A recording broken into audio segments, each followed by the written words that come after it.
The origin of Wekaburi Lake.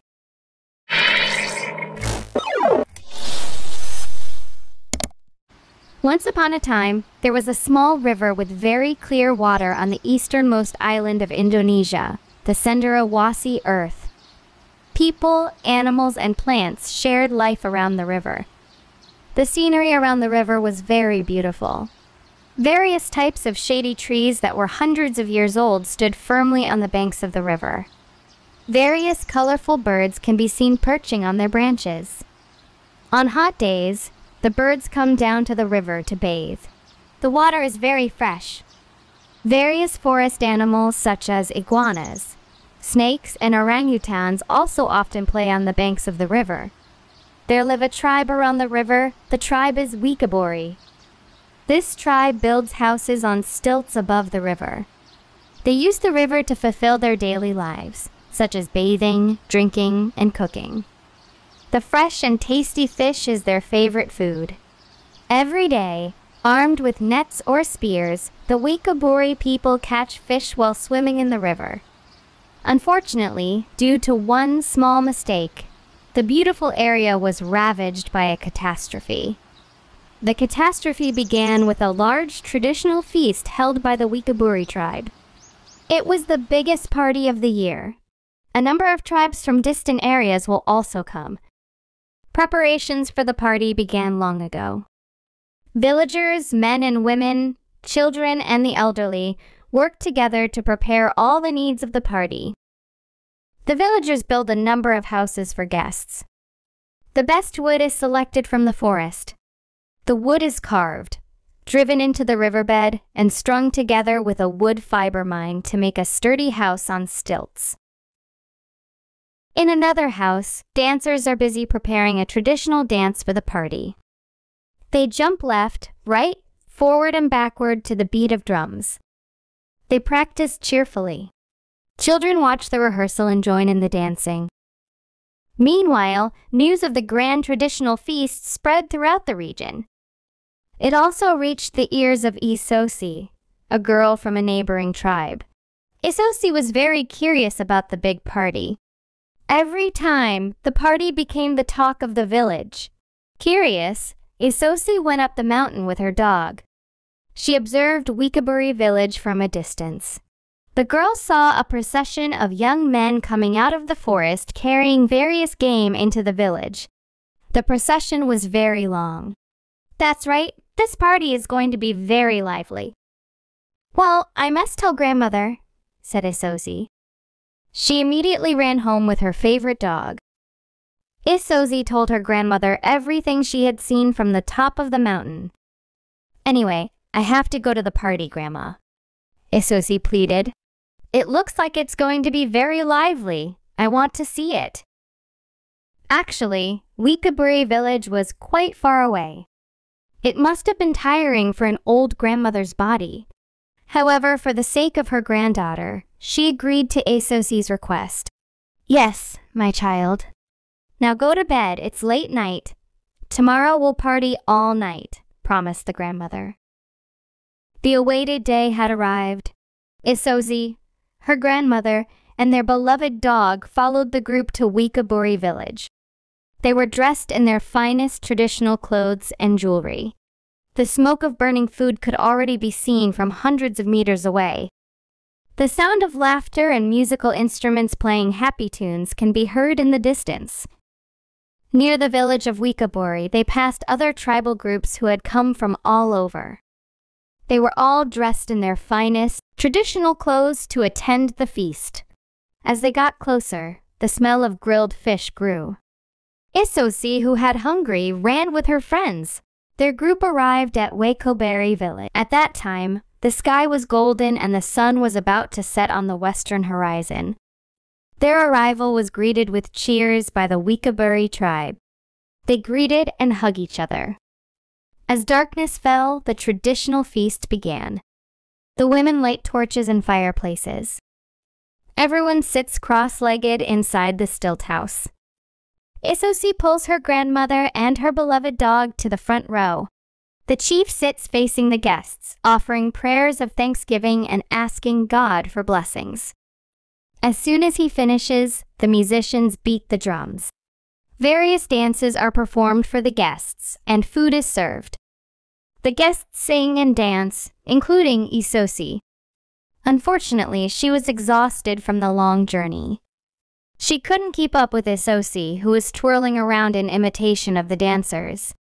Isosi sat dozing by the fire with her dog curled up beside her.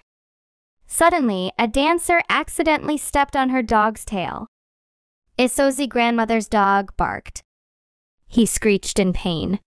Isosi's grandmother, who had almost fallen asleep, gasped in shock. She checked her dog's tail. She was shocked to realize that her beloved dog's tail was injured. The dog squealed in pain every time her tail was touched. Seeing her dog in pain, the grandmother was furious. She hugged her beloved dog and stomped out into the crowd with a grumpy heart. Without thinking, Isosi's grandmother took a rope and tied it around her dog's body. Afterwards, she rejoined the party and joined in the dancing while holding her dog. Isosi's grandmother knew that her actions could bring disaster to the whole village. She did this to punish the dancer and revenge her hurt. The grandmother knew her actions were about to wreak havoc. She hurriedly brought her dog out of the crowd of people who were dancing, then searched all over the house for her granddaughter, Isosi. Isosi, who didn't know what her grandmother had done, was still having fun at the party. She met a young man named Asya. They quickly became close and danced together. While Isosi was dancing with Asya, her grandmother suddenly approached Isosi. She grabbed Isosi's arm and pulled her out of the crowd of dancers. A confused Asya chased after her from behind. "Isosi! Isosi!" Asya shouted, but Isosi's grandmother kept dragging Isosi away. "Where are we going, Grandma?" Isosi asked in confusion. "Don't ask too many questions. This village will be doomed," said the grandmother in a trembling voice. From behind, Asia continued to call out to Isosi. Unable to bear the sight of Asya chasing her, Isosi begged her grandmother to take her with her. "Grandmother, please let me take Asya with me," Isosi pleaded pleadingly. The grandmother looked back. Seeing her sharp gaze, Asya, who had been running, stood still. "Please, grandmother," Isosi pleaded again. Unable to bear the sight of her granddaughter pleading, her grandmother relented. "All right, that young man can come along, but don't talk too much. Just follow me," said the grandmother. Asya and Isosi nodded. They followed the grandmother into the forest. The night air was very cold. Isosi and Asya's lips were trembling. They were tired and cold. However, they continued to follow their grandmother, who kept walking while hugging her dog towards Mount Ainus-Mawasa. They made their way through the forest with only the dim light of the torch she carried. The eyes of the animals shone in the darkness of the forest. Flocks of birds flew towards the mountain. Isosi was terrified. Several times she stumbled and almost fell, but Asya quickly grabbed her arm and helped her stand up. Not long after, black clouds began to cover the moon. As the wind picked up and thunder boomed, the frightened grandmother told them to run faster and pulled on Isosi's tired hand. Then, heavy rain fell, lightning and thunder continued to strike. Trees fell to their left and right. The only torch that was their source of light was extinguished by the heavy rain. Their bodies were soaked. The dog was restless. He kept barking. When the wind got stronger and they couldn't go on, Asya spotted a small cave in the mountain wall. "Grandma, we should take shelter," Asya shouted, pointing to the cave. Isosi's grandmother agreed, and they crawled into the dark cave. That night, the stormy winds and heavy rain continued. Grandmother, Isosi, and Asya sat quietly in the cave. Only the snoring of grandmother's dog continued to sound restless. "What about the villagers?" said Isosi. "Go to sleep. We'll look down tomorrow," said her grandmother. Meanwhile, in Wekaburi village, the invited guests were still busy partying. They didn't realize that disaster was threatening. The sound of drumming, singing, and laughter masked the sound of lightning. Without realizing it, the river had risen to the floor of the house. Suddenly, the house was swaying amidst the swift river currents and stormy winds. Everyone who had been partying suddenly ran around in panic. They tried to save themselves, but it was too late. Land was no longer visible. The area was already covered in water. The flood washed away all the houses and the people in them. The next day, Isosi, Asya, her grandmother, and her beloved dog came down from the mountain to see how Wekaburi village was doing. The path they had taken last night had disappeared, covered in fallen trees and broken branches. They had to find their way down while removing the wet branches with their feet. Not long after, the three of them were shocked at the sight before them. "Where's the river, Grandma?" asked Isosi, dumbfounded. Asya also fell limp. She couldn't believe what she was seeing. The small river had turned into a lake. The Wekaburi settlement was gone. There were only the ruins of houses stranded on the edge of the lake. Not a single villager survived. Seeing her village drowned, her grandmother felt very sorry. "I'm sorry," she said as she looked down and cried on the edge of the lake.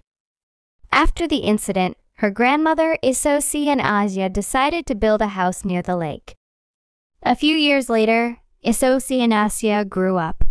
The grandmother married them off. She hoped that the empty village would one day be inhabited by their children and grandchildren. After their marriage, Asya built a large, elongated house for their children to live in. She named the house Anyobayarui. Year after year passed. Isosi began to pregnant and give birth to one child after another. The house became more and more crowded. "The house is overcrowded," my wife, Asya, said. "We should build it longer," he said. So, he connected the house with a new one, making it even longer. The new house was then named Manupapami. After a few years, the house was again crowded because their children and daughters-in-law continued to give birth. So, the house was reconnected with a new house named Yobari. However, their house was still not enough to accommodate the whole family, so they had to keep connecting it.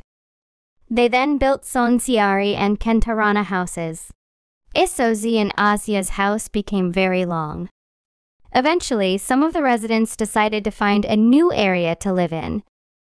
In the new place, each family lived in separate houses.